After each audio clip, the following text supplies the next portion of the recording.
Have you found yourself feeling a bit less sprightly than you used to? Maybe waking up with aches you didn't go to bed with. Perhaps simple things like reaching for something on a high shelf or bending down to tie your shoes feel like a bigger effort now. It's a common story. Isn't it, this creeping stiffness?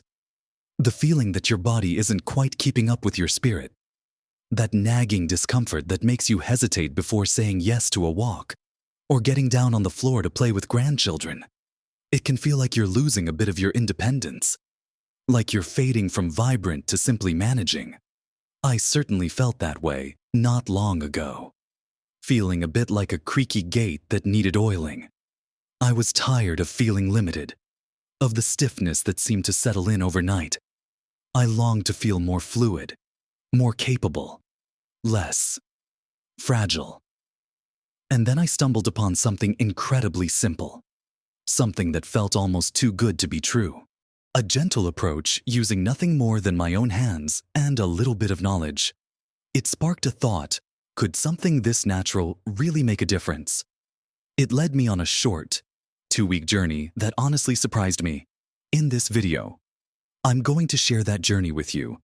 I'm going to talk about what I did, how I felt, and the simple natural massage techniques that became my secret weapon. And believe me, if you stick with me to the end, what you discover about what your own hands can do will truly surprise you.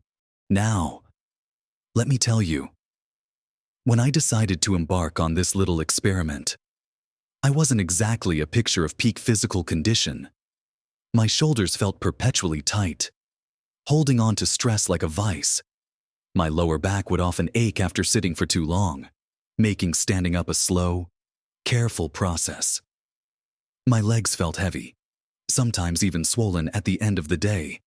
I felt, for lack of a better word, weak, not dramatically ill, but just less flexible, less energetic, less comfortable in my own skin. The idea of natural massage sounded lovely, like something you'd pay a fortune for at a spa. But I needed something I could do myself, something simple and accessible. I started by just listening to my body. Where did I feel the most tension for me? It was definitely my neck and shoulders. So, that's where I began on day 1 of my 2-week journey. I didn't need any fancy equipment, not even special oils to start. Just my hands. I sat comfortably in a chair, took a deep breath, and started gently rubbing the muscles at the base of my neck where it meets my shoulders. I wasn't trying to be a professional masseuse. I was just trying to be kind to myself. I used the pads of my fingers, applying just a little pressure, moving in small circles. I focused on feeling the muscle underneath, noting the tight spots, the little knots that had probably been there for ages. I spent perhaps just 5 or 10 minutes doing this on each side. It felt a little awkward at first, like I wasn't quite sure what I was doing. But there was a subtle warmth that started to spread, a tiny softening of the hard edges of the muscle.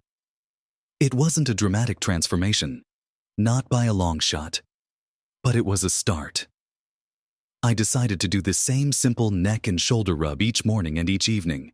As the first few days passed, I started getting a little more adventurous. I learned a simple technique for my hands, just gently squeezing and releasing each finger, then rubbing the palms in circles. Our hands do so much for us. And I realized I'd never really paid them much attention. This simple hand massage felt surprisingly soothing, especially in the mornings when my fingers felt a bit stiff. It was interesting how just a few minutes of conscious touch could bring a sense of awareness to parts of my body I'd taken for granted. I also started focusing on my feet before bed. Again, nothing complicated, just rubbing the soles with my thumbs, wiggling my toes, and gently flexing my ankles. It was about simple circulation, about showing those hard-working feet a little gratitude. The first few days were about consistency, about building the habit.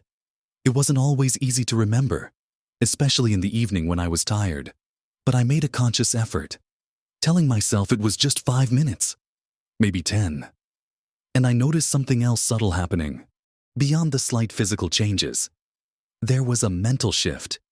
Taking that time, even just a few minutes, felt like an act of self-care, a small declaration that my well-being was important. It wasn't just about the physical touch. It was about carving out that quiet moment for myself. It was about slowing down and connecting with my body in a way I hadn't done before. I started paying more attention to how my body felt throughout the day. Was that tension in my shoulders from sitting incorrectly? Was that ache in my leg from standing too long? This increased awareness, sparked by the simple act of massage, was an unexpected benefit. It was teaching me to listen to the quiet signals my body was sending. This initial phase of the journey, these first few days, was about exploring the possibilities, about discovering that natural, self-applied massage wasn't intimidating or complicated.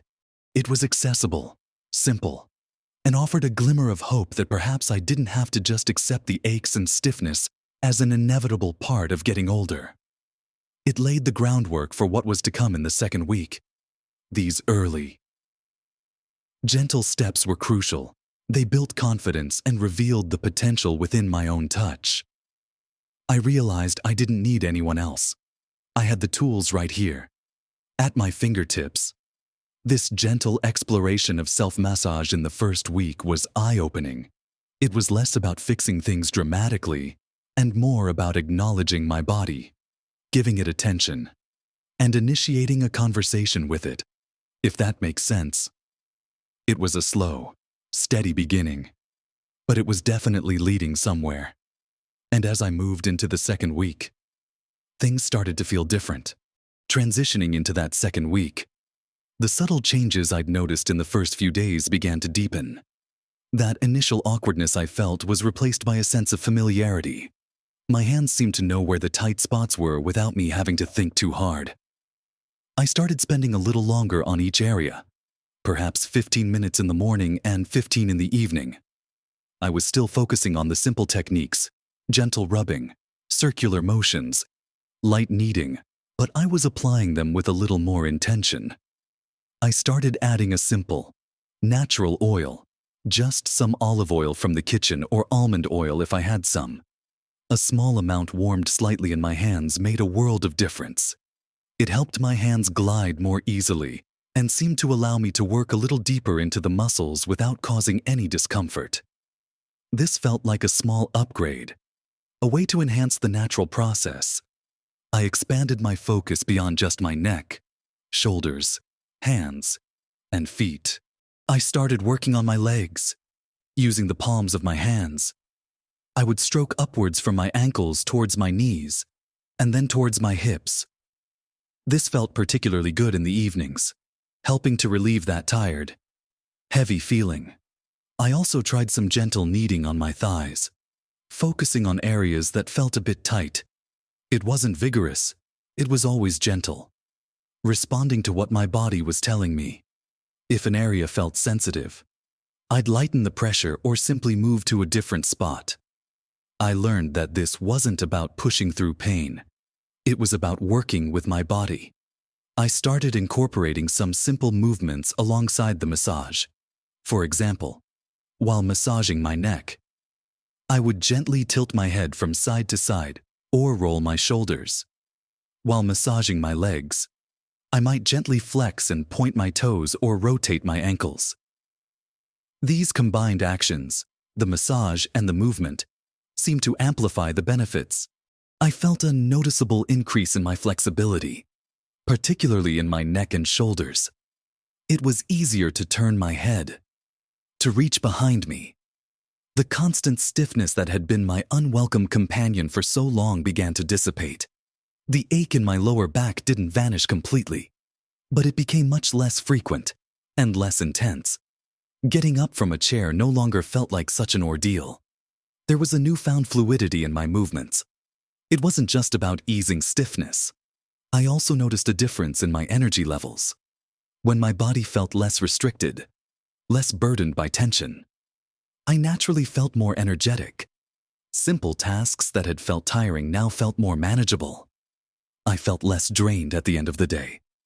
Another area that saw improvement was my sleep. I used to toss and turn, often waking up because of discomfort. Incorporating the gentle foot and hand massage into my evening routine became incredibly calming. It helped quiet my mind and relax my body, making it easier to fall asleep and stay asleep. It was a simple, natural way to wind down. I also discovered the power of focusing on my abdomen, gentle circular massage around my belly button, following the path of digestion. Seemed to help with occasional bloating and discomfort. Again, it was about gentle touch, listening to my body's signals. It wasn't a cure-all, but it certainly eased things. This second week was where the shift from feeling weak towards feeling like I had more control, more strength, more like a warrior in my own body, really took hold. It wasn't about developing huge muscles. It was about feeling empowered, about knowing I could actively do something simple yet effective to improve how I felt. The consistency was key, doing it every day, sometimes even twice a day. For just those few minutes added up, it became a ritual, a non-negotiable part of my routine. It wasn't a chore. It was a pleasure. It was my time to connect with myself and nurture my body. The accumulation of these small, simple acts over 2 weeks led to tangible changes. It wasn't just in my head. I could feel it in my muscles, in my joints, in my overall energy and comfort. It was a powerful reminder that our bodies are resilient and responsive, and sometimes they just need a little gentle encouragement, a little natural touch, to remember how to function more freely. Looking back on those 2 weeks, the journey truly felt like a transformation. It started with a simple curiosity and a feeling of being limited, and it ended with a sense of liberation and capability. The shift from feeling weak, burdened by stiffness and aches, to feeling more like a warrior, ready to engage with life with less physical resistance, was profound. It wasn't achieved through strenuous exercise or complicated treatments, but through the consistent application of simple, natural massage techniques using nothing but my own hands, perhaps a little oil, and a willingness to listen to my body. What I discovered was that our own touch holds incredible power. The gentle rubbing, the circular motions, the light kneading, these aren't just physical actions. They are acts of communication with our muscles, our circulation, our nervous system. They help to release tension that accumulates from daily life, from stress, from simply the passage of time, by spending just a few minutes each day focusing on areas of stiffness or discomfort. The neck, the shoulders, the lower back, the hands, the feet, the legs, even the abdomen. I was actively promoting better circulation. And improved circulation is like giving your body a refreshing drink. It helps deliver oxygen and nutrients and carry away waste products, which can reduce swelling, ease stiffness, and promote healing. The simple techniques I used encouraged this vital flow throughout my body. I realized that consistency is the real magic ingredient. It wasn't about performing a perfect massage, but about making it a regular practice. Just like watering a plant a little bit each day is more effective than flooding it once a month. These small, consistent acts of self-massage built upon each other, leading to lasting improvements. It became clear that you don't need to be an expert.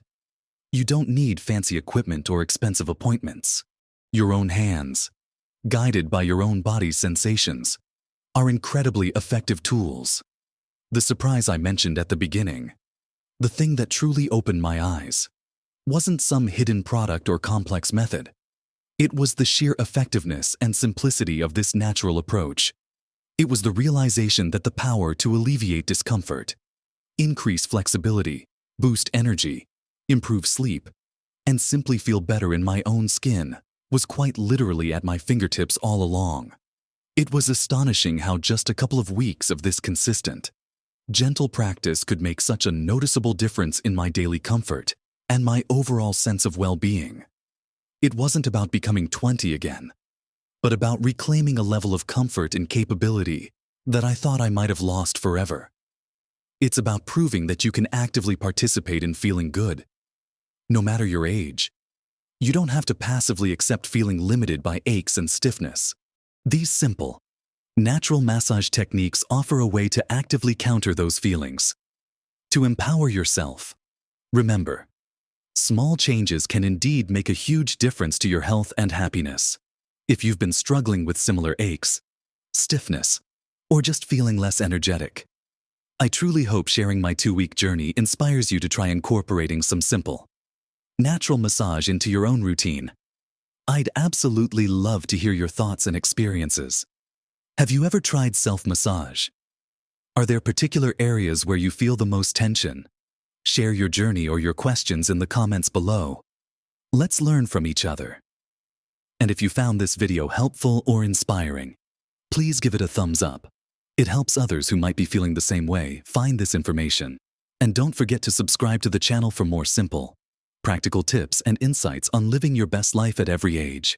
Remember, you have more power than you think to feel good in your body. Live your best life at every age.